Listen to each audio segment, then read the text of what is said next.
so it's going to be quite obvious that I will be showcasing 3 current American Idol judges this season. I've got a few things to say about Lionel Richie this time, so sit back, grab a cup of coffee and some tea while I draw and talk about Lionel Richie. Lionel Richie was born and raised in Alabama, and is well known for being part of the funk band, the Commodores, in the 1970s. In the 1980s, his solo career has made him one of the most successful American R&B pop musicians of all time. He had also finally received the Kennedy Center Honors in 2017, and was also awarded an honorary doctorate of music. Makes sense. What fascinates me, though, for this particular episode is this air of cheesiness of the music in his time. When you think of songs like Climb Every Mountain by Rodgers and Hammerstein or Don't Stop Believing by Journey, also I Would Do Anything for Love by Meatloaf, the message is clear. It's very sing-along-esque and not very challenging idea to ponder about. At the same time, it also becomes what I think is schlock.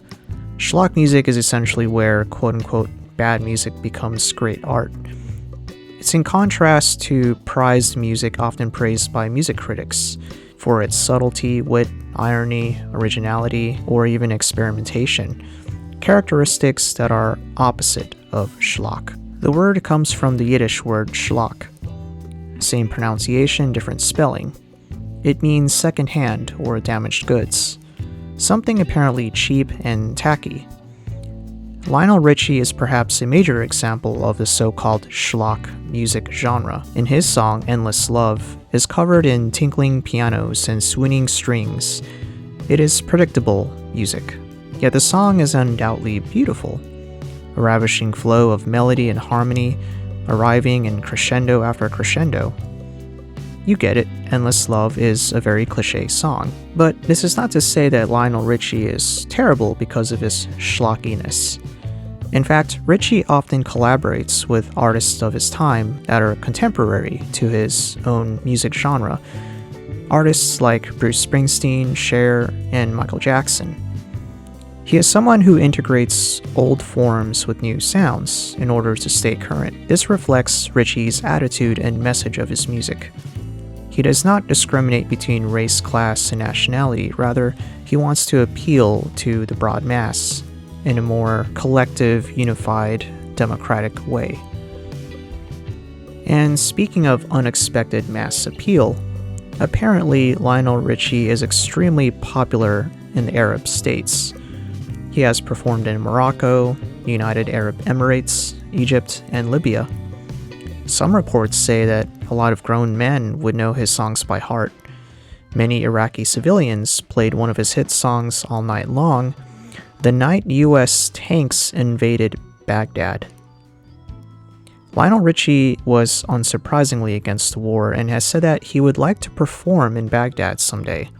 Richie's compassion goes further, as he once helped to raise over $3.1 million for the Breast Cancer Research Foundation.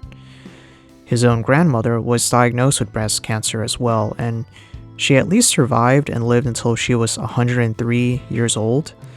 He stated that she was his enduring symbol of hope and his reason for becoming an activist. Richie is well known to be very friendly and appreciates cultural diversity. He's very supportive of his fans, as well as any random person he encounters.